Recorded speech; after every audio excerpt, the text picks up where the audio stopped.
ना कि खरबूजे को देखकर खरबूजा रंग बदलता है, ऐसा ही कुछ महाराष्ट्र की राजनीति में हो रहा है। हर बड़ा नेता अपने निजी और पारिवारिक दुश्मनों को गले काटने की जगह गले लगाने को बेताब है। पिछले दिनों ही आप सबने ठाकरे ब्रदर्स का गठबंधन देखा। अब पवार परिवार की मीटिंग से महाराष्ट्र की राजनीति में बड़ी हलचल मची हुई है। बीएमसी चुनाव से ठीक पहले चाचा भतीजा की एक कमरे में सीक्रेट मीटिंग होती है, जिसके कुछ देर बाद चाचा यानी शरद पवार बाहर निकलते हैं और मीडिया से कुछ बोले बिना ही वहां से चले जाते हैं। लेकिन मीटिंग में क्या होता है, चलिए आज आपको अंदर की बात बताते हैं। साथ ही एनसीपी की वो कहानी भी बताते हैं जो आप में से बहुतों को मालूम ही नहीं होगा। नमस्कार, मेरा नाम है ऋचा और आप देख रहे हैं वन इंडिया हिंदी।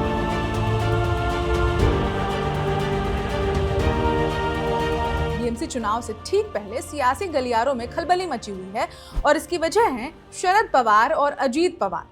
अभी बीते दिनों ही ठाकरे ब्रदर्स का गठबंधन हुआ था। उनकी एकता ने महाराष्ट्र की राजनीति को एक अलग ही मोड़ दे दिया है। अब हाल ही में अजीत पवार और शरद पवार गुट के बीच एक अहम बैठक हुई, जिनकी एकता से कभी महाराष्ट्र की सत्ता की धड़कनें तय होती थी। आज सभी जानने के लिए उत्सुक हैं कि टूट चुकी एनसीपी क्या फिर से एक होने वाली है।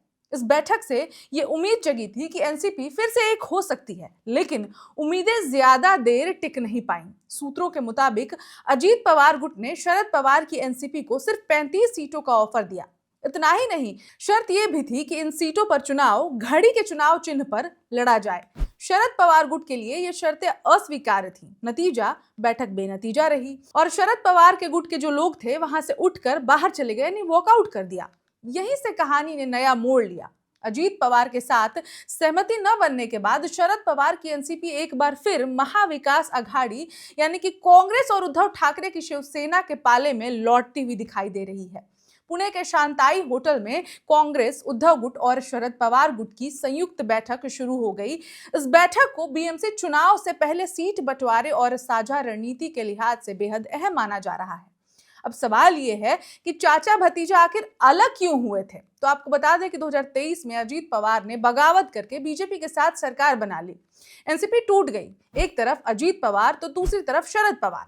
उसके बाद कई बार दोनों के फिर साथ आने की अटकलें लगी, लेकिन हर बार राजनीतिक शर्तें और सत्ता का गणित बीच में आ गया। अगर आज शरद और अजीत साथ आते तो सबसे बड़ा झटका महाविकास अघाड़ी को लगता और फायदा होता बीजेपी और महायुति को। लेकिन अब तस्वीर उलटती दिख रही है। शरद पवार का एमबीए की ओर लौटना बीजेपी और अजीत पवार गठजोड़ के लिए एक बड़ी चुनौती बन सकती है। अब सबकी निगाहें टिकी हैं इस सवाल पर कि क्या एमबीए में सीट बंटवारे पर सहमति बनेगी और क्या चाचा भतीजा की ये दूरी महाराष्ट्र की राजनीति की नई कहानी लिखेगी। जवाब जल्द सामने होंगे, क्योंकि चुनाव नजदीक हैं और महाराष्ट्र की राजनीति में हर घंटे सियासी समीकरण बदल ही रहे हैं। इस खबर में इतना ही। अपडेट्स के लिए देखते रहे one India Hindi. Subscribe to One India and never miss an update.